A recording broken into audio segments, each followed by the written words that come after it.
Ustaz, sihat ya, Ustaz? Alhamdulillah Haji. Alhamdulillah. Haji sihat ya? Alhamdulillah. Alhamdulillah, Ustaz. Haji Terima sihat? kasih, Ustaz. Sihat. Sihat ya? Sihat. Ha. Haji ada ada ke mana-mana ke? Tak ada gimana, Ustaz? Bertugas ke sebelum ni? Hari ni ada kerja jugalah. Malam free lah. Tak kerja.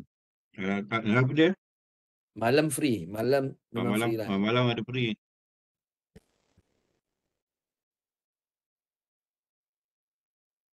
Adik-adik Haji ada buat catatan Yang lepas Catatan tu kita minggu. Ya, ya. minggu ni aku belajar Hamzah Wasal, Ustaz. Ya, minggu ni Belajar Hamzah belajar. Wasal. Oh, kita sentuh Hamzah Wasal minggu, minggu, Ya, minggu ni betul. ya.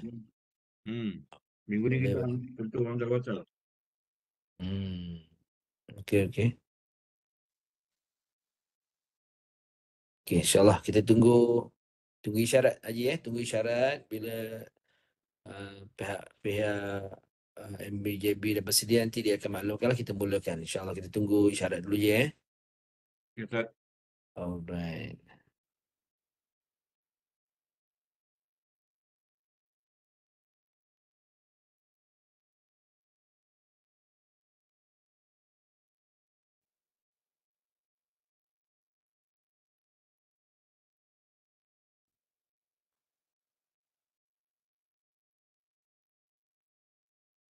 Hamzah Wasal.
Belum masuk lagi Ustaz.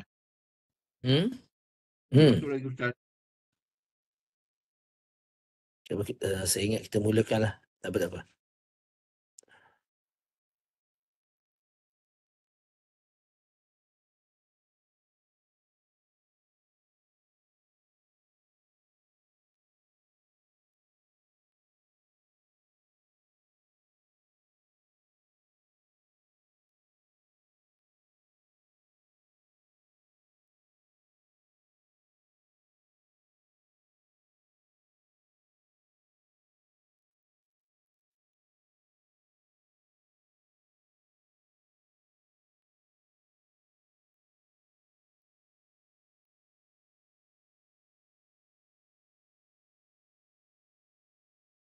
Okey, kita teruslah. Haji? Tak apa, tak apa. Okey, Kita teruskan. siap lah Ustaz. Okey.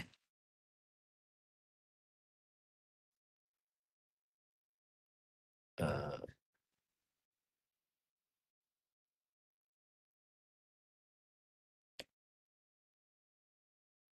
Uhayyikum bitahiyatil Islam.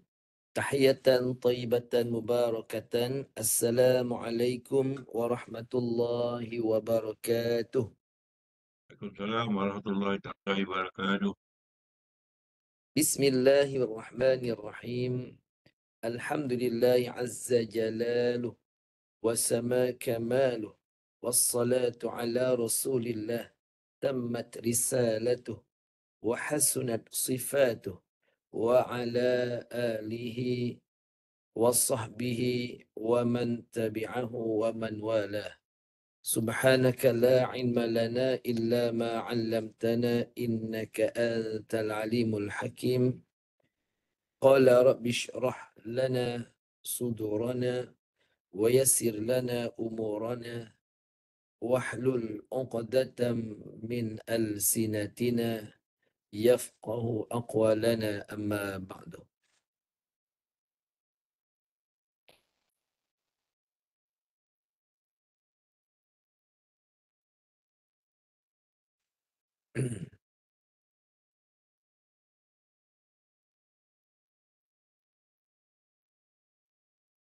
Yang berbahagia dan Datuk Bandar Majlis Bandaraya Johor Bahru, Datuk Haji Muhammad Razam bin Datuk Haji Osman.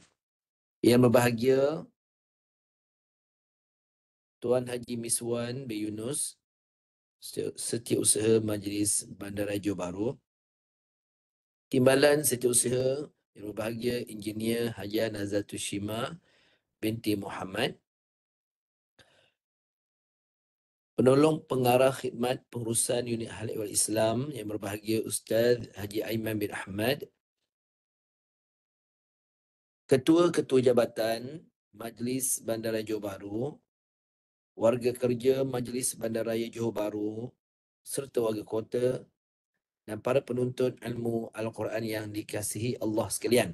Okey, jadi Alhamdulillah, yang pertama sekali kita rafakkan rasa kesyukuran kehadirat Allah Ta'ala, dapat kita sama-sama malam ini menyempurnakan tuntutan kita, iaitu membaca Al-Quran dengan bertajwid,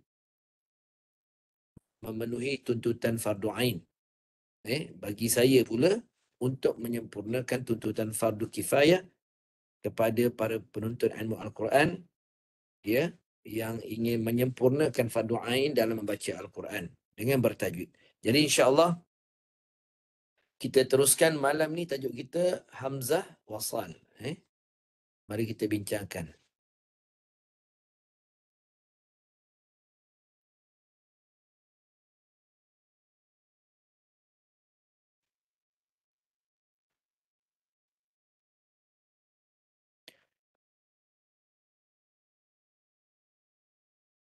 Okey.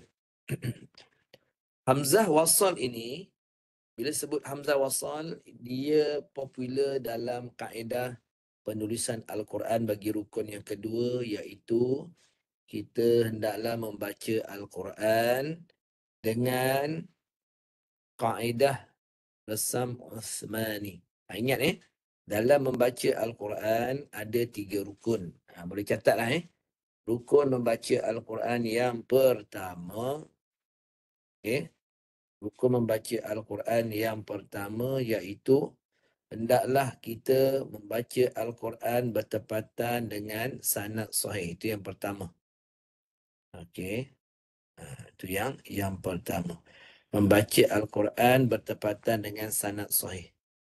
Jadi maksud sanad sahih itu kita kena tahulah imam kita dalam baca Quran, ya. Imam kita dalam membaca Quran, kita kena ingat nama dia Imam Hafsin daripada Asim. Imamnya namanya Asim.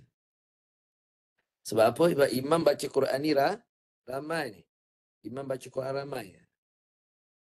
Seperti dalam bab ibadah lah. Dalam bab ibadah, dalam bab fiqah, kita ada imam mujtahid. Imam mujtahid ni, dia ada 4 orang yang boleh berijtihad dan kita mengikut mereka atau mengikut salah satu daripada mereka dalam bab ibadah contohnya. Contoh ibadah.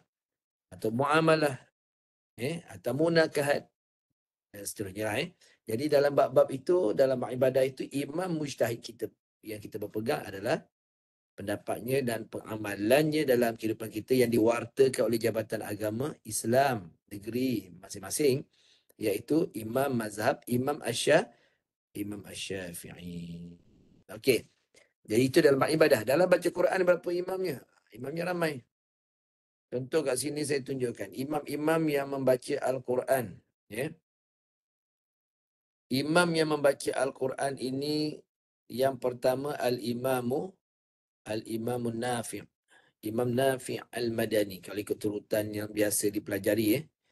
Al-Imamun Nafi' daripada Madinah.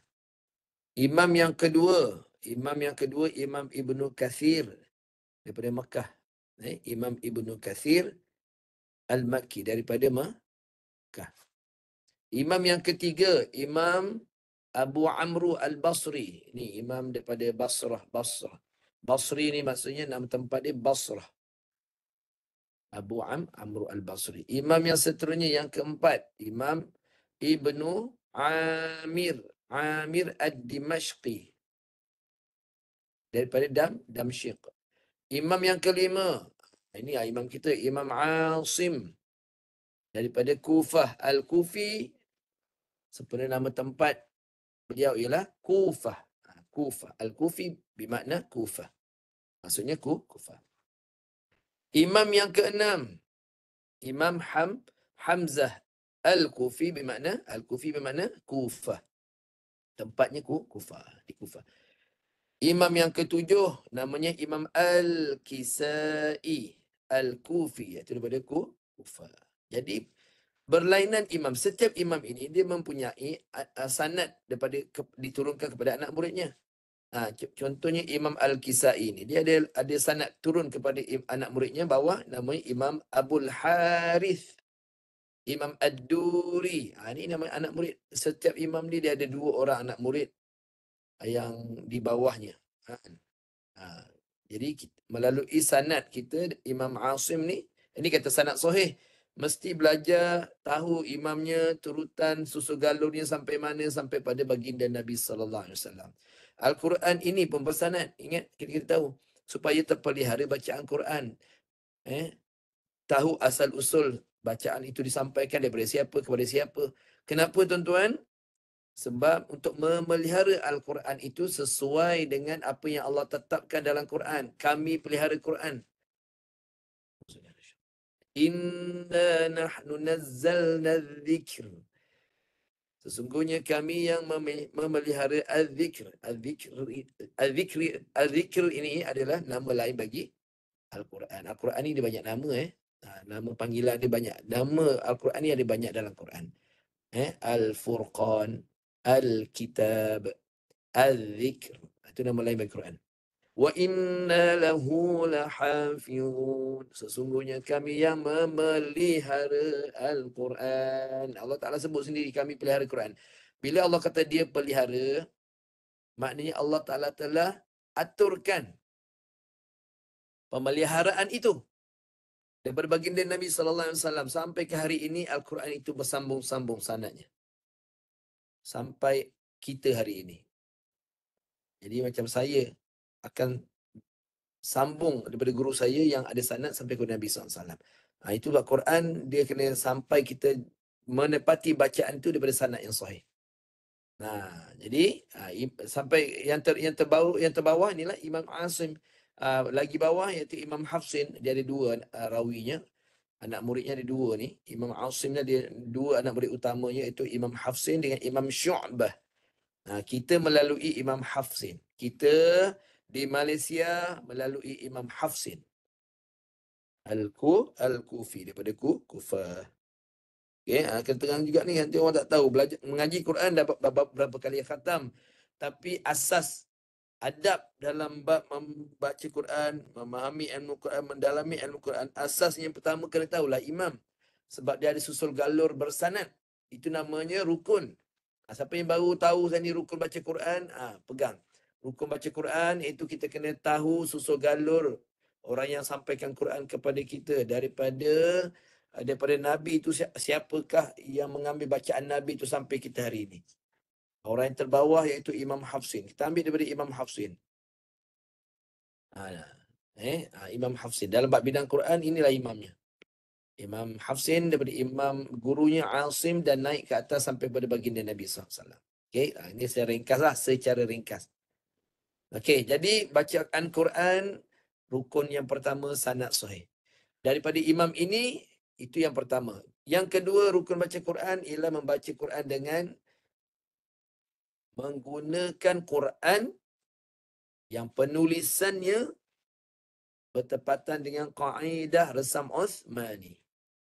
Resam Uthmani. Jadi, dalam Resam Uthmani ini, secara ringkasnya, Resam Uthmani ini apa sebenarnya penulisannya tu? Penulisan Resam Uthmani ini dalam Ulumul Quran, kalau kita rujuk balik kepada kitab yang biodata Quran, orang panggil biodata Quran ini, iaitu pengenalan tentang Quran, siapakah Quran itu, apa yang kandungan dalamnya, itu dipanggil biodata Quran. Itu semua terkandung dalam satu kitab yang disebut sebagai Ulumul Quran. Banyak kitab Ulumul Quran. Antara yang popular di mana-mana tempat pengajian tinggi kita belajar, kitab Mabahith fi Ulumil Quran, yang dikarang kitab ini oleh Syekh Manna'ul Qatan. Jadi kitab ini menerangkan tentang sejarah tentang Quran ini. Bermula daripada yang pertama, Quran itu sebelum dibukukan dalam bentuk mushaf, apa berlaku. Itu sejarah Quran. Jadi pendekkan cerita, kita terus kepada zaman Saidina Uthman untuk memelihara penulisan Quran, mengelakkan daripada penyelewengan pada Quran, mengelakkan daripada kerosakan pada Al-Quran. Dipelihara Al-Quran ini dengan dibuat satu kaedah oleh Saidina Uthman, iaitu kaedah Resam Uthmani. Ada 6 kaedah. Jadi yang 6 kaedah itu tak apa. Itu bagi saya saja fardu kifayah untuk saya belajar. Dan yang penting untuk orang awam macam tuan-tuan perempuan, kita bagi saja kaedah bacaan berkaitan dengan Resam Uthmani ini yang memudahkan, yang asas saja. Segala hujah dalam kaedah Resam Uthmani yang dibuat oleh Saidina Uthman, ada 6 kaedah, itu cukuplah untuk orang yang mengambil fardu kifayah. Jadi untuk orang awam, kita terus kepada Quran, ayat Quran itu sendiri. Mana yang ada kaedah Resam Uthmani di dalamnya, yang perlu diajar pada orang awam secara asas, kita ajarkan. Jadi antaranya, yang pertama, kaedah yang digunakan pakai, yang banyak dalam Quran, iaitu mengenal. Ini dia. Mengenal apa ni? Hamzah wasal. Ini saya nak mudahkan untuk orang awam. Untuk orang awam ni tahu. Kalau untuk orang yang nak ambil peksa, yang nak buat kajian di peringkat universiti, di college, kita akan buka lebih besar lagi. Macam mana kaedah ini tercipta? Kaedah Resam Uthmani, kaedah hadaf, kaedah isbat. Itu semua kaedah. Dia ada 6 kaedah. Dia ada kaedah dalam bab menetapkan cara penulisan itu. Itu tuan-tuan perempuan, untuk orang awam tak payah belajar. Yang ini pun tak settle lagi. Jadi kita ambil yang untuk orang awam, yang penting kita tahu antara yang penghasilan kaedah ini telah menyebabkan kita terpaksa belajar secara asas asas fardu ainnya, iaitu ada satu huruf dalam Quran yang tak berbaris. Ini hasil daripada penulisan Osmani lah. Ada satu huruf yang tak berbaris dan cukup banyak dalam Quran yang kita nak pelajari. Ini kita belajar ni je. Okey, ini bentuk dia alif, bawahnya alif, yang atasnya ni adalah huruf sad. Atas ni adalah huruf sad. Kemudian ekornya dibuang. Huruf sad, ekornya dibuang ekornya, ditinggalkan begitu je. Jadilah begini. Jadilah begini. Faham? Boleh je Setakat tu dulu boleh faham Boleh, Ustaz. Kita belajar asas Allah. yang mudah je, yang mudah, yang penting fardu ain, yang fardu ain saja. Kenal itu dulu. Jadi bila dah ditulis dalam bentuk begini dan dia namakan dia hamzah bersambung. Bahasa Melajunya maksudnya hamzah bersambung. Boleh tulis tu. Hamzah bersambung. Ni. Catat, boleh buat catatan. Okey.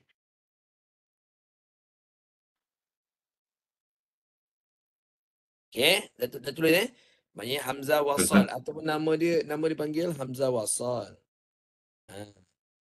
Ataupun dipanggil dalam bahasa Melayu hamzah bersambung.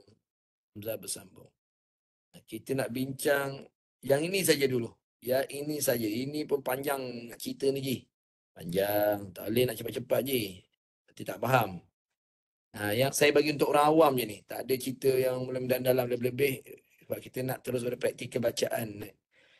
Jadi hamzah wasal ni, dia hamzah ni banyak lah. Ada hamzah qata'. Yang ni yang dibincang kemudian lah. Ada pertemuan dua hamzah, dua tanda sukun iltiqa'u, pertemuan as-sakinaini, dua huruf yang bertanda, dua tanda mati, dua sukun. Ini nanti kemudian. Ini kemudian. Kita nak bincang yang ini, hamzah wasal. Okey, mari kita teruskan.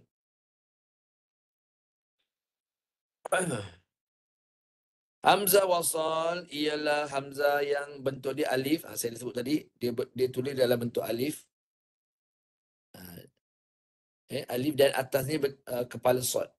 Dia memang tempat dia dalam Quran, dalam perkataan, dia memang duduk paling awal. Dia takkan duduk tengah, dia takkan duduk ujung Haji. Dia takkan duduk tengah, dia takkan duduk hujung. Dia akan duduk di awal. Itu memang kita kena faham tu. Kat mana-mana pun, dia akan duduk di awal perkataan. Okay. Contoh, ni. Semua di awal. Ni. Awal. Ni. Awal. Ini. Awal. Payah kita nak jumpa dekat tengah-tengah je. Semua di awal je. Ini. Awal. Di awal. Ini. Di awal. Okay. Nak memahamkan tadi apa yang diterang. Sambung. Hamzah ini akan diabaikan. Boleh diabaikan je. Boleh diabaikan. Bila boleh diabaikan?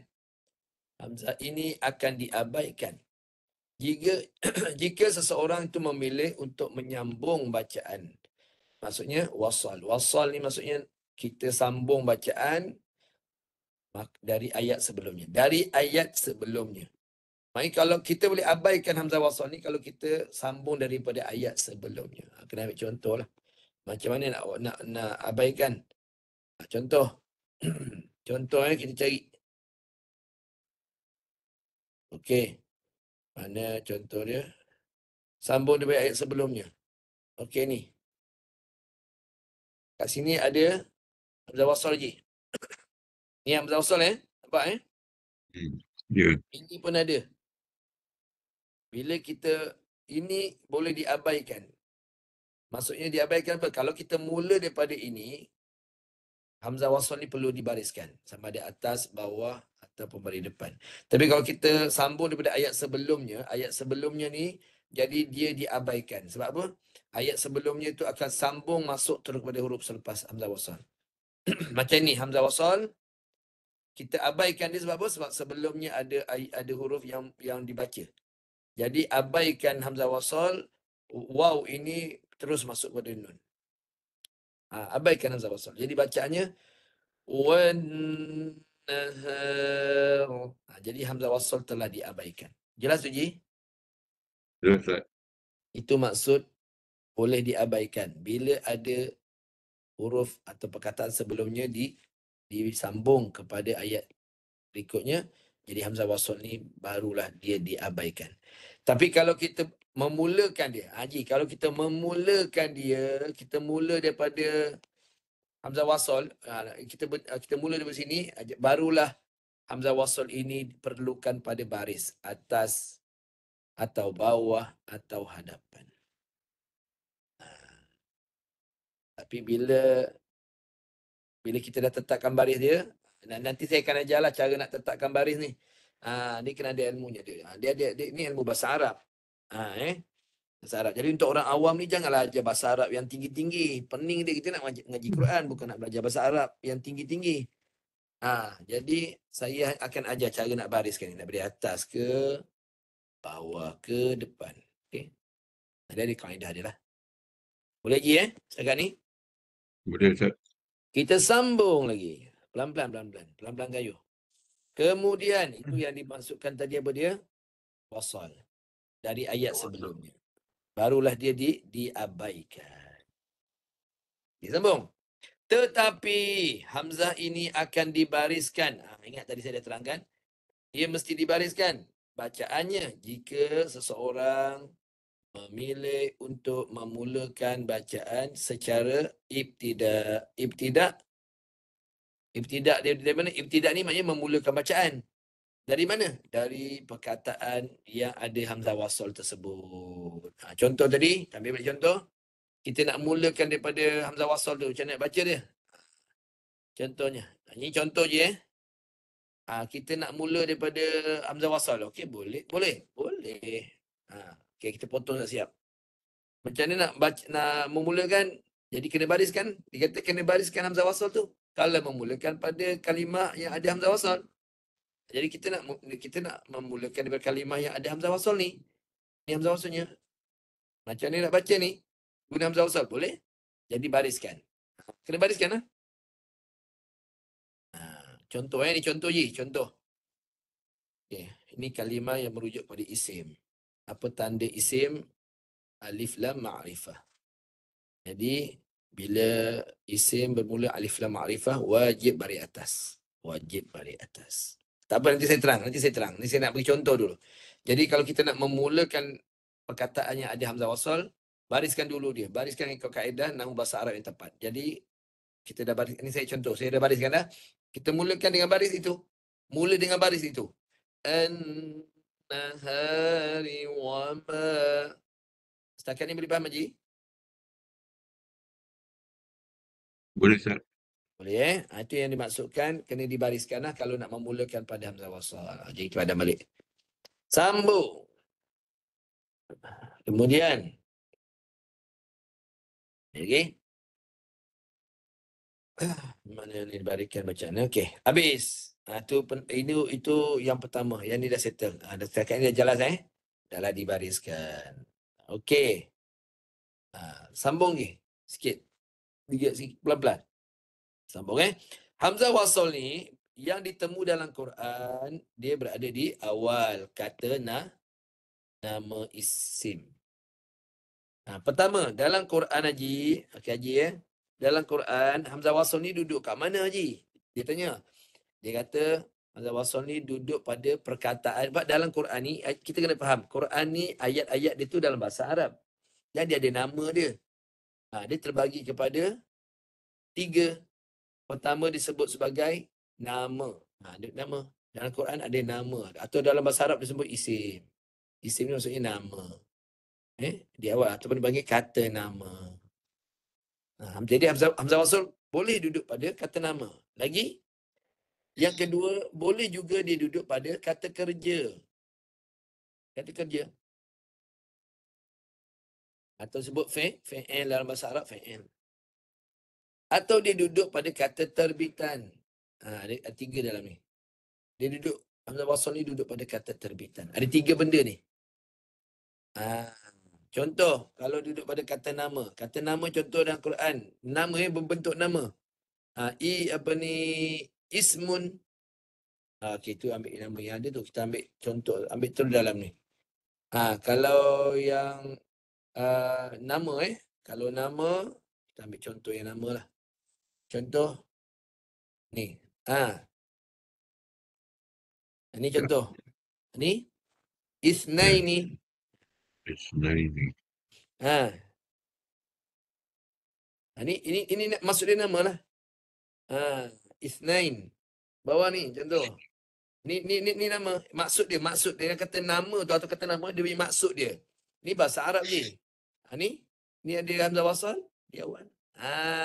Dia letakkan hamzah wasal. Dia kata letaknya hamzah wasal pada kata nama. Ini kata nama lah. Macam tahu nak kata nama tu pula. Nak tahu kata nama kena tahu makna lagi dalam bahasa Melayu. Contoh yang ini, apa lagi? Banyak lagi punya. Contoh inilah, contoh ni kan. Ini adalah kata nama. Apa buktinya? Maksud dia imra'atun, maksudnya perempuan. Rajulun, lelaki. Rajul, lelaki, pemuda, kan? Rijal. Tapi kalau ni imra'atun, perempuan. Perempuan ni kata kerja ke kata nama je? Itu nama. Nama perempuan, nama. Dia bukan perbuatan. Sebab dalam Quran ni dia terbagi 3 je, simple je, terbagi 3. Sama ada kata nama ataupun perbuatan. Dan yang ketiga huruf. Nanti saya tunjukkanlah contoh-contoh huruf. Atau dipanggil kata sendi lah. Dia guna kata sendi ni, dia guna huruf. Ni dalam Quran 3 je. Nama, isim, fi'il, perbuatan, fi'il, huruf, harf. Okey. Ni kenapa dia kata dia nama? Maksud dia tu. Maksud dia perempuan. Okey, contoh. Ambil satu contoh. Kalau perbuatan, contoh macam ni. Apa ni? Mana kita ambil? Ambil inilah contoh ni. Ni. Kenapa dia kata hamzah wasal duduk pada perbuatan? Ni hamzah wasal.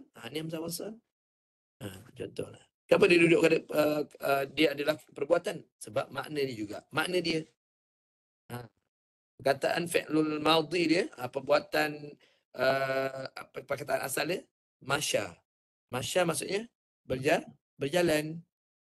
Berjalan ni perbuatan bukan ji. Perbuatan.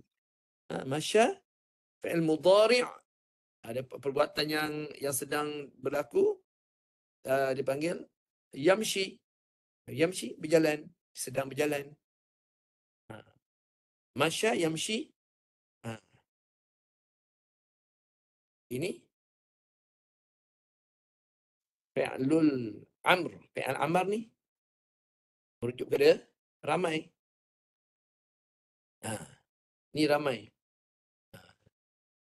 Imshu. Masya, yamshi, imshu. Saya dah terajar bahasa Arab pula. Ni kan masuk bahasa Arab, pening ni. Jadi tak payah, yang bahasa Arab simpan dulu. Okey. Ini imshu maksudnya, pendek kata maksud dia berjalan. Berjalan ni perbuatan ke nama haji? Perbuatan. Perbuatan. Berjalan kan perbuatan. Itu Okey, itu contoh perbuatan. Nama apa ni huruf? Kata dalam Quran ada nama, ada perbuatan, ada huruf. Okey. Lalu huruf, contoh kita ambil ni. Ni saya bagi dia siap makna sekali. Ni huruf, ini dikatakan huruf. Ni. Contohnya huruf apa? Huruf jar. Huruf lah, pendek kata huruf. Atau dipanggil huruf jar ni, huruf yang dikatakan kata sendi. Kata sendi ni untuk membina ayat, untuk menyambung satu ayat kan. Dia termasuk kepada kata nama lah. Tapi dia tidak dimulai dengan hamzah wasal tak. Tapi dia dalam Quran, kalau dia bukan perbuatan, bukan nama, dia huruf. Ni huruf. Min. Min apa min? Apa maksud min? Ni saya dah bagi makna siap. Min maksudnya apa? Daripada. Ataupun dari. Min. Minal masjid. Daripada masjid. minal madrasah, daripada sekolah. Ada lagi ila. Ila ni maksudnya apa? Kepada. Ila, kepada, hingga, sampai. Ni namanya huruf. An, ni panggil huruf dari. Ala, atas. Fi, pada. Ini nak bagi huruf. Kadang satu huruf je. Satu huruf pun ada makna. Bi, dengan. Walaupun bi dia satu huruf, tapi maksud dia sempurna. Iaitu dengan. Bi, dengan. Bi, demi. Satu huruf lagi. Ka. Kaf. Boleh tak? Ka. Seperti. Ka ni maksud dia sempurna. Seperti. Kan? Haji Mustafa kal asadi. Ka tu seperti. Haji Mustafa kal asadi. Maksud asadi apa dia? Asadi. Kalau okay, asadun. Itu so kalau orang azan hati-hati tak. Ada orang azan asadu Allah, asadu. Dia kena betul-betul sebut asyhadu, asadu. Asadu ni maksudnya singa.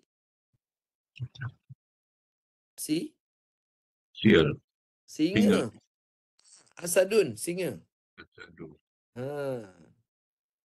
Haji Mustafa kal asadi. Kal asadi fauqal mimbar. Ketika di atas mimbar Jumaat. Contoh Haji tengah menyampaikan khutbah yang bertenaga, bersemangat mempertahankan Palestin.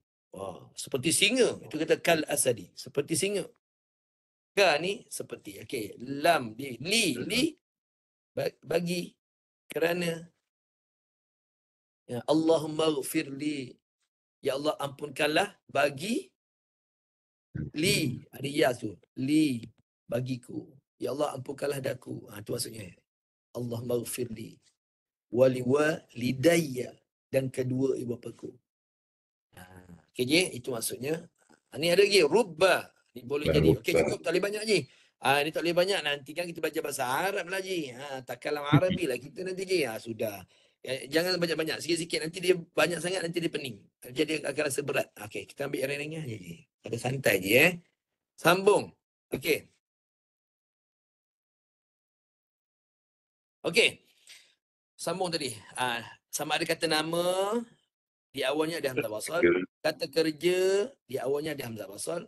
Atau kata nama terbitan. Saya tak jumpa. Mana kata nama terbitan contohnya? Ni kata nama terbitan. Okay. Ni contohlah. Kata nama terbitan. Mana? Ya. Memberikan hamzah wasal berdasarkan kaedah melihat huruf ketiga bagi mempraktikkan kata kerja dan nama terbitan dalam bahasa Arab seperti contoh di bawah. Okey. Kata kerja, kata fa'il, kata kerja. Melak kata kerja. Okey. Ni contoh kata terbitan apa dia? Ikhtilaf. Ikhtilaf ini. Ini ikhtilaf. Ikhtilaf. Perbezaan. Ikhtilaf ni perbezaan. Nampak tu? Ini kata terbitan ni. Dia ada hamzah wasal ni. Hamzah wasal. Ni kata terbitan. Dia kata kan? Dan nama terbitan. Nama terbitan. Kecil. Istaghfir. Ni. Astaghfir. Tak boleh baca astaghfir je. Nanti saya ajar. Saya ajar yang kita ajar paling mudah lah. Okey. Izhab. Dia bukan azhab. Dia tak boleh baca azhab. Tak boleh. Nanti saya ajar je. Okey. Alright. Ini fi'il amar ni. Ada fi'il amar, ada fi'il, ada kata nama terbitan. Okey. Tak apa. Saya nak cari yang mudah. Mana? Pada huruf ketiga. Isim dah. Sekejap. Okay, habis. Ada lagi tak? Okey. Okey, Haji. Biarlah tu. Saya cuma nak ringkaskan ni. Saya tak nak beratkan. Nanti dia jadi makin berat. Okay, kita terus pada praktikal baca Quran. Yang teori-teori ni saya cuba ringkaskan sebab dia biar yang tahu guru je. untuk orang awam ni kita bagi lalu je, kita lalu kan. Jangan detailkan, nanti dia jadi berat kepala. Okey, sambung. Sekarang Ji, tadi dia dah sebut tadi kan, ada hamzah wasal duduk pada kata nama, ada hamzah wasal duduk pada kata kerja, ada hamzah wasal dalam nama terbitan. Nama terbitan. Okey. Sekarang ni mari kita sambung. Maka permasalahan hamzah wasal ini ialah tentukan barisnya. Isunya apa dalam hamzah wasal ni? Nak tetapkan baris. Itu isu dia. Baris apa? Dia tak ada baris. Hamzah wasal ni memang tak boleh dibariskan. Tak boleh. Tak boleh dibariskan. Maksudnya pada tulisan. Tak boleh dibariskan pada tulisan. Jangan salah faham. Maksudnya waktu masa nak baca kena bariskan. Tapi kalau nak tulis pada tulisan tidak boleh. Okey, jelas Jadi itulah isunya. Kita nak bariskan macam mana ni? Nak bariskan. Jadi nak bariskan ni nak tulis ke tak boleh? Kita hanya boleh tulis dalam minda kita. Itu isu dia. Dan sebab kenapa? Kerana hamzah wasal ni tidak berbaris. Tetapi ditandakan dalam Quran Rasam Asmani dengan begini. Nampak? Dia buat begini. Memang tak ada baris. Yang terdapat kepala sod. Kepala huruf sod ni saya dah terang tadi lah. Okey. Jadi macam ni nak bariskan dia? Mari kita mulakan pelan-pelan. Okey.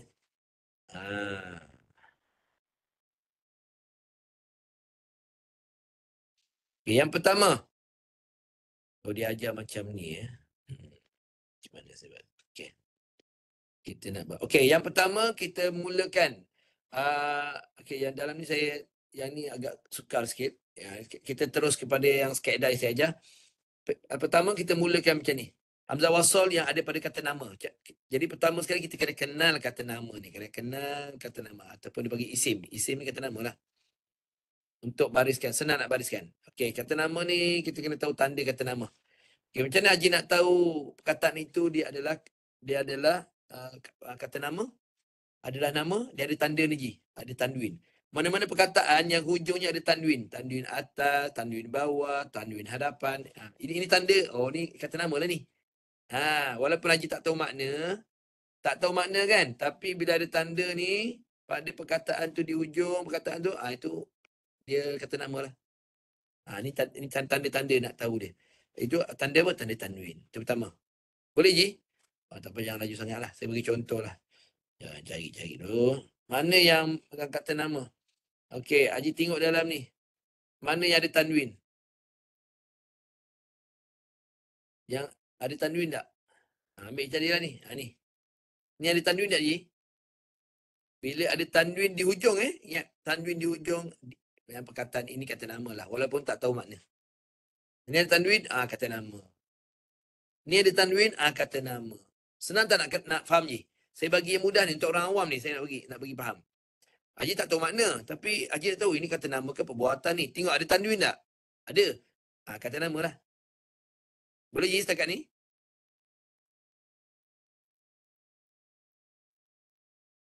Boleh? Rakan-rakan boleh dapat? Boleh faham tak setakat ni? Dia kata nama, ada tanda tanwin. Di hujung. Selain, walaupun kita tak tahu makna lah. Itu yang pertama. Yang kedua, ada alif lam macam ni. Mana-mana dalam Quran, tuan-tuan tengok, ada alif lam jadi awal, kata nama lah tu. Cari. Ini, ni tak ni. Dah ada makna pula sini. Dah ada makna. Ni tak ada makna. Ni. Ada alif lam. Ni alif lam macam ni lah rupa dia. Hamzah wasal dengan lam. Tu maksud alif lam. Sama ada yang bertanda mati ataupun yang bersabdu. Ada sabdu. Ada alif lam macam ni kan. Jadi perkataan ini adalah kata nama. Ya, kata nama. Al-Kitabi. Kitab. Kitab tu nama ke perbuatan? Nama. Al-Kitab. Tapi kalau aku tak tahu makna, ada alif lam je kan. Kata nama lah tu. Lagi. Ni. Ada alif lam. Kata nama lah ni. Ni. Ada alif lam. Kata nama. Itu cara kedua nak kenal perkataan itu adalah kata nama. Pertama tanwin. Ingat je. Catat. Sebab saya nak mudahkan ni. Saya tak nak anak murid saya rasa berat. Jadi saya cuba memudahkan. Dalam Quran jumpa ujungnya ada tanwin je, tu kata nama dia tu. Dalam Quran di awal ada alif lam je, kata nama. Pegang tu je dulu. Okey, lagi apa tanda-tanda kata nama ni? Selain dua ni. Saya cuba cepatkan. Ada huruf qasam. Dia dimulai dengan huruf qasam. Tak apalah. Huruf qasam ni, huruf qasam ni dia tak ada, dia bukan hamzah wasal, tak payahlah. Tak apa. Huruf qasam ni ciri-ciri kata nama je. Ciri-ciri kata nama, iaitu huruf qasam ni, huruf qasam tu sendiri adalah tanda-tanda isim. Dan dia perkataan itu akan adalah isim. Contoh ni lah. Kalimah ni adalah isim. Apa tandanya? Di awalnya ada huruf qasam. Wadduha, demi waktu duha. Waktu duha ni bukan perbuatan. Di awalnya ada huruf qasam. Huruf waw ke, ba ke, ta ke. Ini huruf qasam lah. Okey, yang keempat, kita laju sikit lagi Huruf jar. Huruf jar saya dah tunjuk tadi tu. Saya dah tunjuk tadi huruf-huruf tadi. Min ila an ala fi rubbama bakaf lam. Dulu masa sekolah kita hafal berlagu kan. Min ila an ala fi rubbama bakaf lam. Dululah. Okey, itu contoh huruf jar. Huruf jar ni adalah isim. Tanda isim lah. Tanda isim. Yang seterusnya, perkataan yang ada apa? Yang di hujungnya ada Allah. Yang di hujungnya ada tak marbutah. Ini. Perkataan yang hujungnya ada tak marbutah, itu semua isim. Jalan Haji? Okey, kita bagi contoh sikit. Bagi ringkas sikit. Mana ada tak marbutah. Dalam tadi ada satu. Ni. Tak marbutah. Ni Ji. Ada tak marbutah ni. Ni tak marbutah. Bukan tak maftuhah. Dia ada dua bentuk tak. Satu tak terbuka. Maftuhah tu maksudnya terbuka. Satu lagi tak marbutah. Tak yang bentuk dia begini. Ada dua huruf dalam dia. Pertama huruf ha di bawah. Yang atas huruf ta. Huruf ta bila ketika wasal digunakan. Huruf ha bila ketika waqaf baru digunakan. Ni saya ringkaskan ni. Boleh Okey, sambung lagi. Teori banyak sangat ni. Last kali harfun nida. Nida ni maksudnya kata seruan. Harfun nida. An-nida bermakna seruan. Seruan. Seruan apa ni? Ya. Ya ni kata serulah, kata seru. Wahai, ya. Ya haji. Ya haj. Ya haji. Ya wahai haji. Ya bunayya, wahai anakku. Tu menyeru, wahai anakku. Ya akhi, wahai saudaraku. Ya ukhti, wahai saudara perempuanku. Ya ni maksudnya wahai. Itu kata seruan. Jadi kata seruan ni adalah tanda isim. Okey, habis. Untuk kenal dia, kenal isim. Okey, habis. Jadi pertama, untuk isim, okey. Kita teruskan je Jadi untuk isim, pertama kita kena tahu makna dulu. Pertama. Sebab dia cara baris dia berbeza je. Cara baris dia berbeza. Cara membariskan dia berbeza. Tu kena tahu. Itu saya kata, saya bagi tanda-tanda isim tu sebab kena tahu makna. Kalau tak tahu makna, tengok tanda je. Itu kalau boleh Haji, rakan-rakan kita mohon siapa yang tak belajar bahasa Arab, dia tak tahu makna, beli Quran macam ni. Quran yang bawahnya ada makna. Macam ni. Ini dia bagi Quran perkata yang resam Uthmani punya. Dia ada Quran perkata bukan resam Uthmani. Itu jangan. Quran perkata yang resam Uthmani. Iaitu penulisannya kaedah resam Uthmani. Contoh. Ni. Pertama kita jumpa kalimah ni. Kita nak mulakan hamzah wasl ni nak bagi apa? Atas ke, bawah ke, depan. Pertama sekali kita buat apa je? Tengok makna. Tengok makna. Perkataan ni kita kena tengok makna dulu. Tengok makna. Nak tentukan apa makna ni? Tentukan makna dia lah.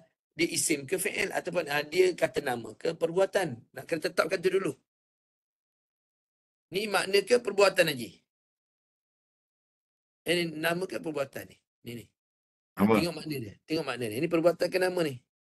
Nama. Nama. Bila nama, apa formulanya? Ini step pertama. Langkah pertama, tengok makna. Kalau makna dia merujuk kepada nama, macam ni nama, jadi hamzah wasl nak beri apa? Atas, bawah ke depan? Okey, mari kita rujuk tadi balik. Bila dia adalah nama kekuatan, ni ambil bawah ni. Bila dia adalah kata nama, lihat lampiran A. Lampiran A yang ni. Mana lampiran A? Ni lah. Bila dia kata dia lihat makna dia merujuk kepada nama. Kalau nama, ni dia. Ni nama. Okey, kalau kata dia ada nama, sekiranya perkataan itu dimulai dengan alif lam, nama ni ciri-ciri ni alif lam lah. Ada alif lam, wajib baris atas. Jadi dibaca dengan baris atas. Semua yang perkataan mula alif lam adalah nama. Dan bila alif lam, hamzah wasalnya bariskan atas. Bariskan atas alif lam. Jadi semua yang alif lam je isim. Itu saya kata perlu tahu tanda tu. Tanda isim alif lam. Mana-mana perkataan yang bermula dengan alif lam je isim. Bila isim, bila alif lam wajib baris atas. Jadi hamzah wasal je baris atas. Contoh al. Apa yang cari al ni. Allah. Ni alif lam, bila alif lam je, alif lam tak termulang ada tanda mati ataupun sabdu. Alif lam je, baris atas. As-sulusani. Ikut saya baca semua. Ni bariskan atas sebab dia alif lam je, isim, tanda isim dan dia wajib baris atas. Ingat, bila alif lam saja mana-mana tempat lah, alif lam saja nak mulakan hamzah wasalnya bariskan atas. Hafal tu je, pegang untuk isim. Itu yang pertama. Jadi bacanya ikut saya, bariskan atas. As-sulusani. Ikut saya baca semua. Lagi mana yang alif lam? Cari alif lam. Ni alif lam. Nak mulakan hamzah wasal. Tengok ada alif lam kan? Ni kalimah ni adalah isim. Sebab dia alif lam. Tanda dia alif lam, baris ke atas. Al-unsayain. Sekali lagi. Al-unsayain. Cuba baca. Al-unsayain. Saya kena banyak latihan bagi orang mudah faham. Kalau tak, dia tak apa jelas. Ini mana lagi yang ada alif lam? Cari alif lam. Ni alif lam. Ada alif lam ni. Bila saya ulang sekali lagi. Yang pertama sekali, kalau tanda isim antaranya alif lam. Bila jumpa alif lam maknanya isim lah. Saya tak tahu mana Ustaz. Ada alif lam tak? Ada. Isim lah tu. Antara cara untuk mengelak untuk kita baca Quran, bila kita tak tahu makna lah, tak tahu makna. Sebab perlu tahu makna sepatutnya, tapi makna tak ada bawah dia. Tengok tanda isim. Tanda isim antaranya alif lam. Bila alif lam, isim lah tu. Dan bila isim, bila alif lam, apa dia punya baris dia? Kalau alif lam je, atas ke bawah ke depan? Ingat, pegang. Alif lam saja baris atas. Hamzah wasalnya. Alif lam saja baris atas. Alif lam saja baris atas. Alif lam saja baris atas. Ingat. Itu cara nak menghafal untuk orang awam. Ni cara baca ni. Cuba baca. Ni, mula daripada hamzah wasal ni. Baris atas kan? Baca. As-samawat. Cuba baca semua. As-samawat. Okey, sekarang ni boleh faham tak? Untuk yang tanda isim. Bila alif lam baca baris atas. Okay, itu satu. Terus dia laju juga sikit nak kejar masa ni. Dan nak kejar masa pun tak boleh laju-laju ni tak faham. Okey, sambung lagi. Itu kalau alif lam, mula alif lam je baris atas. Okey, yang kedua, kalau dia mula bukan alif lam, dia tak ada alif lam. Macam mana? Tapi dia isim. Macam tahu isim, tengok makna. Okey, bila dia adalah isim atau kata nama dan dia bukan alif lam, tak dimulai dengan alif lam. Pendek, mudah je. Wajib baris bawah. Contoh macam ni. Dia tak ada alif lam ni. Alif lam tak ada kalimah ni.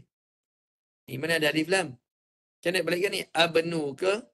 Ibnu ke? Ubnu haji. Tapi maksud dia apa ni?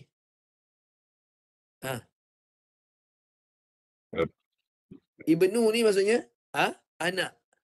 Anak Ustaz. Dia kata Ibnu Daud. Atau orang kalau bahasa Melayu orang kata Ben Daud. Ben Daud tu anak Daud. Orang Arab dia suka dia sebut nama bapak, tapi dia sopan sikitlah, dia tak sebut bapak dia. Macam kita bapak kita nama Daud. Daud. Itu kau ajar. Kena tumbuk muka kalau dia. sebut nama bapa. Oh, ni kat zaman sekolah ni kadang dia suka nak sebut nama bapa. Orang Arab memang dia suka sebut nama bapa, tapi dia bukannya sebut mengejek. Dia memang panggilan dia begitu, panggilan. Ibnu Ibnu Umar. Mas'ud. Sampai dalam hadis pun dia sampai sanad perawi hadis pun dia akan sebut tu Ibnu Mas'ud, Ibnu Umar. An Ibnu Umar, daripada Ibnu Umar, an Ibnu Umar, an Abu Hurairah, an Ibnu Mas'ud. Nampak? Sampaikan periwayatan hadis, dia punya perawi hadis. Perawi hadis itu ataupun bagi sanad. Sanad ni perawi lah yang bersambung tu perawi. Perawi hadis ni dia akan sebut begitu. An Ibnu Umar, an Ibnu apa? Ibnu Umar maksudnya apa? Anak Umar. Ibnu Mas'ud, anak Mas'ud. Tapi kalau kita zaman kat sekolah tak boleh macam tu. Macam orang macam tak beradab lah kan. Tapi orang Arab dia begitu. Dia akan sebut macam tu. Ibnu ni maksudnya anak, ataupun bahasa Melayu orang sebut Ben lah, Ben. Ben Daud. Ben Daud ni anak Daud. Ada kedai, kalau kat Mekah tu ada satu kedai. Mekah ke Madinah, Ben Daud. Kedai jubah semua. Dia tu Ben Daud. Daud, Mekah. Mekah. Ben Daud ni anak Daud lah tu. Okey, sambung. Panjang pula. Okey, Ibnu ni maksudnya anak. Bahasa Melayu maknanya nama lah, bukan perbuatan. Jadi bila tahu dia tak ada alif lam, dia tak ada alif lam. Dia tak ada alif lam, tak ada. Dia hamzah wasal terus dengan huruf hijaiyah. Jadi nak bariskan apa? Wajib baris bawah. Ingat tu je. Dua ni je. Haji ingat dua ni. Semua rakan-rakan tolong ingat. Kalau pertama tengok makna. Kalau makna dia merujuk kepada nama, bukan perbuatan, dua je. Kalaulah nama tu ada alif lam, wajib baris atas. Ingat. Kalau dimulai tanpa alif lam, wajib baris bawah. Jangan tengok huruf ketiga. Sebab ini formula cara nak membariskan bagi perkataan yang makna dia bukan perbuatan. Makna dia nama. Ingat kalau alif lam baris atas, yang bukan alif lam atau bukan ditulis di awalnya alif lam, baris bawah. Setakat ni boleh jelas ni? Boleh jelas semua? Boleh tak? Okey, sikit lagi, sambung lagi. Kalau dia perbuatan, ada dua ni. Satu tadi nama, perbuatan ni lain sikit. Perbuatan ni lah yang dikatakan lihat huruf ketiga. Kalau lihat huruf ketiga lah, perbuatan maksudnya apa? Makna dia merujuk kepada perbuatan. Makna dia tu perbuatan. Macam Fatihah. Okey, ambil contoh. Dia tak jelas pula. Saya cuba ringkaskan. Contoh perbuatan. Cari yang perbuatan. Ni perbuatan contoh. Ni dalam Fatihah ni, kita ambil yang mudah. Dalam Fatihah ni ada ni. Ini perbuatan. Apa maknanya? Tunjukilah kami. Tunjukkanlah kami. Ini fi'il amar. Fi'il amar ni. Ni maksudnya kami. Ihdi, tunjuk. Tunjuk. Tunjukkanlah. Kepada kami. Fi'il amar. Jadi, perbuatan tak? Tunjukkanlah kami ni perbuatan ke nama je? Tunjukkanlah. Perbuatan. Bila perbuatan, baris dia tak sama. Dia kena tengok huruf ketiga. Mana huruf ketiga? Ni huruf pertama. Ni huruf kedua. Ini huruf ketiga. Huruf ketiga baris apa? Okay, ingat formula dia. Ingat balik formula. Ini baru huruf ketiga. Huruf ketiga, saya ulang pelan-pelan saya cuba nak memudahkan seboleh-boleh. Huruf ketiga ni kita tengok. Sekiranya huruf ketiga baris bawah. Ni, huruf ketiga baris bawah. Hamzah wasal baris bawah.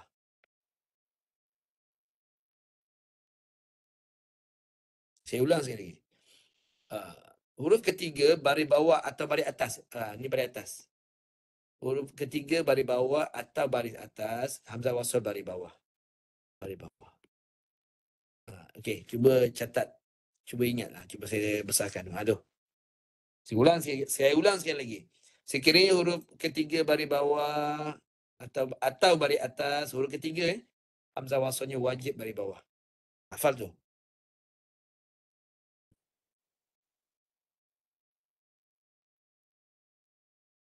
Okey. Sambung. Sekiranya huruf ketiga baris depan, baris hadapan contoh ni. baris depan. Huruf ketiga ni huruf pertama, huruf kedua, huruf ketiga. Huruf ketiga baris depan, hamzah wasalnya wajib baris depan. Itu je. Ingat tu je. Dua je kena ingat. Yang pertama, kalau huruf ketiga baris atas atau baris bawah, hamzah wasal baris bawah. Sekiranya yang kedua, jika huruf ketiganya baris depan, hamzah wasal baris depan. Okey, ini untuk perbuatan. Ini untuk perbuatan Yang tadi isim, ini perbuatan. Ingat dua perkara ni je. Boleh? Boleh Haji? Boleh. Boleh Okey, macam ni. Jadi memandangkan masa kita ni, itulah nak kejar masa. Nak laju-laju tak boleh je, benda ni berat. Jadi praktikalnya kita buat pada minggu hadapan. Boleh ya? Okey, saya nak tanya. Okey, penutup ni, sebagai penutup saya nak tanya. Ada soalan tak tentang hamzah wasal ni? Silakan. Kita settlekan teori. Ni teori yang ringkas untuk orang awam. Ni teori ringkas. Tak boleh, jangan. Saya cuba nak mudahkanlah. Kalau saya tegangkan apa dia, nama-nama tu jadi berat lah kepala.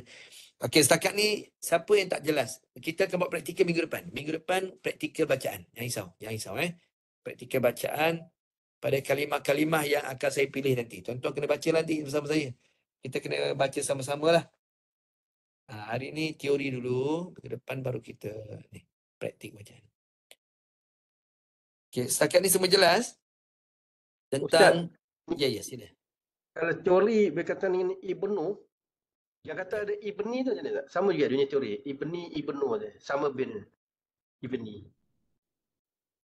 Okey. Ya,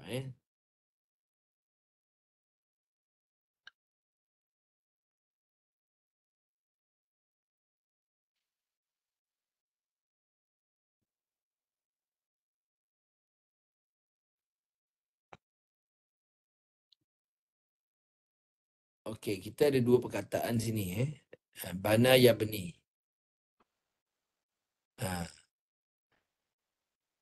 Yang ibnu tu kalau ibni, kalau kata ibni dia Haji, dia tengok tempat dalam Quran, tengok tempat. Kalau dia duduk di tempat ni pasal Haji tanya ni, saya tambah sikit lagi lah saya tambah sikit lagi. Baris tu yang ujung, yang di awal tak kacau je. Yang Haji sebut ni di ujung. Nu dengan ni kan? Betul tak? Yang tuan tanya ni. Ini saya terangkan lebih sikit. Baris di awal tetap kekal. Ni baris di ujung ni, betul. Baris ujung kadang dia ibnu, kadang ibni. Dia duduk pada kedudukan mana? Contoh kalau dia duduk pada kedudukan majrur. Majrur ni maksudnya macam nak sebut ni, majrur bil kasrah, dia kena baris bawah. Maksudnya tempat dalam penulisan bahasa Arab. Contohnya kita nak buat satu ayat kan, perkataan itu boleh duduk di mana-mana tau. Contoh kalimah ibnu ni, dia boleh duduk di mana-mana. Kalau dia duduk di tempat yang perlu baris bawah, dia kena baris bawah. Perkataan tu sama. Cuma baris dia tu je. Dia berubah ikut dia duduk kat mana. Dia duduk kat mana. Kalau dia duduk pada posisi marfu', ni dia ada hukum dia lah. Dia kata kalau dia duduk pada posisi mubtada'. Mubtada hukum dia marfu' bil dhammah. Dhammah ni baris depan. Bil dhammah fi akhirih. Di akhirnya. Ni kalau Haji pasal tanya bahasa Arab ni, pasal saya terang sikit lah. Kalau dia duduk posisi majrur, dia duduk kat ujung. Ibnu tu dia tempat dia, posisi dia majrur, dia akan baris bawah. Ibni dia akan jadi. Faham tak Haji? Faham tak tuan? Dia akan jadi ibni. Ni dia akan tukar baris lah. Baris hujung. Tu i'rab dia di ujung tu baris bawah. Ni sebab apa? Bila di i'rabkan, bila kita i'rabkan dia, i'rab ni maknanya membariskan, dia ada hukum tadi lah. Dia duduk kat posisi mubtada ke posisi khobar. Khobar jumlah ismiyah, dia ada khobar jumlah fi'liyah. Ini dalam bahasa Arab tau. Bila mungkin dia duduk pada khobar, pada kedudukan khobar tu dia duduk pada posisi majrur. Mungkin majrur posisi contoh majrur maksudnya hukum dia kena bariskan bawah tau. Jadi tu jadi baris bawah. Ibni contoh saya bagi contoh. Contoh satu part dalam bahasa Arab, kenapa baris boleh jadi ibni? Kenapa dia ibnu? Mungkin dia duduk pada tempat yang hukumnya jadi marfu' bil dhammah. Marfu' ni yang hukum bagi tata bahasa Arab. Jadi dia kena baris depan. Mungkin dia duduk pada tempat yang perlu dia letak baris bawah. Jadi dibarikan bawah. Contoh majrur bil kasrah. Kasrah ni baris bawah. Contoh Faham tak Ji? Sebab InsyaAllah. Pasal apa? ni bahasa Kadang Arab je, ni kita bahasa Arab. Bahasa Arab Zat. Yelah kadang kita macam ada orang baca khutbah kan ada macam sultan ibni Amrah tu kan. Yes, Tu tengok dia. ayat tu. Kita tengok tu saya nak cari ayat yang ada ibni tu. Dia duduk kat mana? Posisi dia tu. Posisi ibni almarhum kan. Ibni almarhum. Ya. Posisi ibni almarhum tu dia duduk pada hukum yang dia kena baris bawah. Faham tak? Yelah kalau yang ada dia baca khutbah kan macam Sultan Sultan Ibrahim ibni almarhum tu kan. Ibni Sultan tu. almarhum. Tu. Yes. Di posisinya dia duduk pada tempat yang dia kena baris bawah. Ibni. Dia tak boleh ibnu situ. Oh ya ya. Ibnu Okey, mungkin faham. kena tempat yang lain. Dia kena duduk kat tempat lain. Itu susunan ayat dia tu yang dia jadi baris tu. Sebab bahasa Arab ni, dia baris ni dia bukan main letak baris tau. Dia tak boleh salah letak. Dia baris ni dia ada hukum-hukum dia. Bagus Ustaz ya. Mana kalau tak baris sama mana lari maksud dia Ustaz? Maksud dia. Bukan. Dia maksud dia okey, pertama boleh merubah maksud. Yang kedua dia dipanggil dia ilmu nahwu ni kadang-kadang baris tu dia tak mengubah maksud. Cuma dia ada makna yang berbeza. Makna dia ibnu lah anak tapi makna dia berbeza. Contohnya saya ambil contoh makna berbeza macam ni lah. Nak baik mudah. Dalam bahasa Arab dia ada ilmu dipanggil ilmu ma'ani. Saya bagi contoh lah bahasa saya nak kena fikir juga. Macam saya ambil yang mudah. Ilmu ma'ani contohnya. Contoh dalam bahasa Melayu. Dia ada ilmu makna. Perkataan sama je. Contohnya tak. Perkataan tak tu. Dia Tak, makna ya. sama. Tak. Makna dia tak. Tapi makna dia ada berbeza sikit. Maksudnya cara penekanan dia beza. Walaupun perkataan tak, tapi dia punya maksud dia ada berbeza sikit. Maksud saya nak bagi mudah macam ni. Contoh perkataan tak atau tidak je tidak. Ni kita ambil bahasa Melayu. Tidak. Dalam ilmu bahasa Arab, perkataan tidak tu dia boleh beri makna yang luas. Tidak. Contohnya ni ilmu ma'ani, contoh saya bagi ilmu ma'ani. Tak. Contohnya isteri tanya, "Bang, nak makan tak?" Tak. Kita kata tak atau tidak. Tidak dia bahasa baku lah. Kalau bahasa kasar, bahasa biasa kita tak. Isteri akan tanya lagi tak? Lagi sekali atau dua tiga kali. Bila kita cakap pendek je, tak. "Bang, nak makan tak?" Tak. Agak-agak isteri akan tanya lagi tak lepas tu? Nak makan Tak tak? je. Agak-agak lah dia akan tanya lagi tak lepas tu? Nak makan tak ni? Dengan tak Ustaz tanya. Kita cakap pendek. Kita cakap pendek tak. Tak. Biasanya dia akan tanya lagi. tanya Dia akan tanya lagi tak sekali tanya untuk confirmation. Dia dah faham lah tak je. Dia dalam ilmu ma'ani dia panggil. Maksud tak tu dia boleh maksud yang lebih mendalam. Contoh kalau isteri tanya sekali lagi, dia tanya macam ni. "Bang, nak cakaplah betul-betul nak makan ke tak ni? Ni lauk ni budak-budak makan. Lauknya ni." Tak. Faham tak? Tadi tak. Satu lagi tak. Maksudnya apa tu? Ada beza tak dua-dua ni? Sama Ustaz. Tak, dia punya perkataan tu sama. Tak. Yang kedua tak. Cuma satu tak tu pendek. Tak. Disambil lewa je. Tak. Satu lagi tak. Maknanya apa? Tak. Macam dia keras sikit tak? Maknanya ada dia keras memang maknanya dia tak nak makan. Memang tak nak makan. Tak makan. Kalau tanya lagi sekali memang kena marah. Tak faham kan? Macam tak faham pula. Tak ni je. Maknanya penekanan. Maknanya maksud dia sama juga. Tak juga. Tapi menegaskan yang dia betul-betul tak nak makan. Kalau tadi, kalau dia kata, "Bang, nak makan tak?" Tak. Dia pendek je. Tak. Betul maksudnya sama. Tidak. Tapi dia tak bersungguh. Faham tak? Dia tidak ada kesungguhan kat situ. Makna yang sama tapi ada beza. Beza maksud apa? Beza dia sudut mungkin penekanan dia tu. Mungkin kesungguhannya. Ini bagi ilmu ma'ani dalam bahasa Arab. Saya nak cari contoh yang mudah faham. Dalam bahasa Arab macam itulah. Oh ya.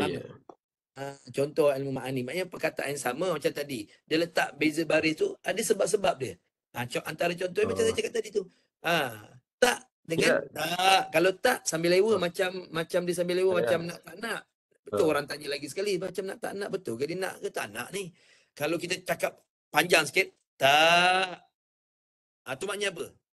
Memang dia tak nak makan lah tu. Jangan tanya lagi. Kalau dah panjang Tak macam tu faham, jangan tak tahu tanya tak. lagi. Jangan Yalah. tanya lagi. Jadi ada pak. Oh, Contohnya kan. ya. Banyak-banyak part lah. Apa kalau kita kata, Dik, main makan. Tak nak lah. Lepas tu mak dia panjang sikit. Makan. Beza tak Ji? Betul. Beza tak? Main makan dengan makan. Lepas tu takut. Anaknya takut cepat datang makan. Maksudnya apa tu? Ada beza tak? Dia memang perkataan sama.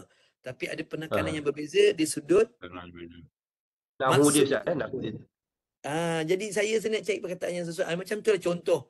Dalam bahasa Arab, dia bukan saja, dia memang maksud sama. Ibnu, ibni samalah. Tapi bila letakkan beza baris, mesti ada maksud dia di situ, tempat kedudukan dia duduk di tempat mana. Sebab kalau saya terang bahasa Arab nanti lagi tak jelas. Jadi saya bagi contoh macam tu je lah. Tapi Boleh? kalau contoh Ustaz, kalau maksud dia kalau contoh ibni almarhum, kalau kita sebut ibnul almarhum, mana dia apa sama dah, tapi cuma dia punya apa Tempat duduk sebutan maksud dia. dalam ayat kita baca. Tempat Dia lah. takkan tiba-tiba ibni, dia akan di awal tu Sultan Ibrahim dulu. Maksudnya ada ayat sebelum dia. Sultan Ibrahim ibni almarhum gitu kan. Sultan Iskandar gitu kan. Contoh. Kalau kita tak ada ayat awalnya, contohnya Sultan Ibrahim tu tak ada, kita letak di mula-mula, kita mula dengan ibnu. Oh ya, yeah. Okey. Boleh faham Boleh insya-Allah Ustaz. Saya nak memudahkan daripada saya cakap Arab nanti, perkataan Arab ni lagi pening nanti. Jadi contoh tempat letak dia. Kalau kita tak ada Sultan Ibrahim di awal-awal tu, ambil di awal terus ibnu apa tadi? Ibnu Umar, ibnu tu duduk di awal. Pasal dia mulai. Ya. Daripada awal ibnu. Mungkin dia duduk di tempat mubtada. Mubtada ni satu hal pula. Mubtada pula kan. Khabar yang apa pula kan. Jadi macam tu. Tapi makna sama. Oh ya. Anak Ibnu almarhum Sultan Iskandar contoh. Sultan Ibrahim ni anak almarhum Sultan Iskandar. Maknanya sama. Anak almarhum ibnu anak, ibni anak. Boleh Ya, sama Ustaz. Terima kasih Ustaz. Okey, boleh tak ada masalah. Okey, wallahu alam. Okey, jadi sekarang ni praktikal bacaan kita buat minggu depan sebab ilmu ni agak berat. Jadi saya tak nak memberatkan lagi. Kalau boleh saya nak limitkan penggunaan perkataan bahasa Arab tu, saya tak nak banyak sangat sebab nanti orang pening. Sebab bila saya mula ke satu perkataan, dia akan mula bercambah. Orang akan mula bertanya, apa pula yang ni mubtada ni apa? Dalam penulisan, dalam membina ayat dalam bahasa Arab, dia ada jumlah mufidah. Dia ada huruf, dia ada fi'il, ada isim. Kemudian kalau nak bina ayat, dia panggil jumlah mufidah. Ayat yang sempurna. Okey.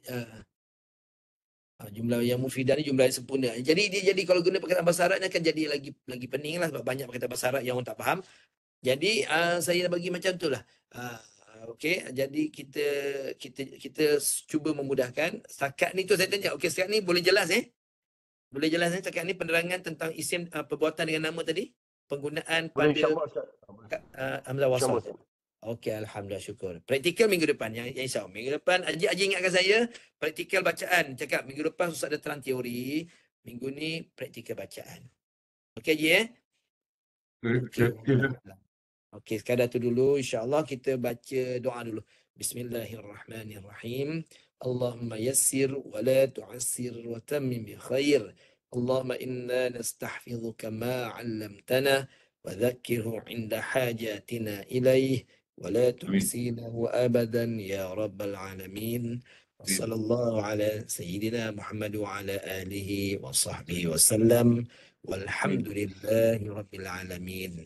Kita tangguh tasbih kafarah. Subhanakallahumma wa bihamdika asyhadu an la ilaha illa ant astaghfiruka wa atubu ilaik.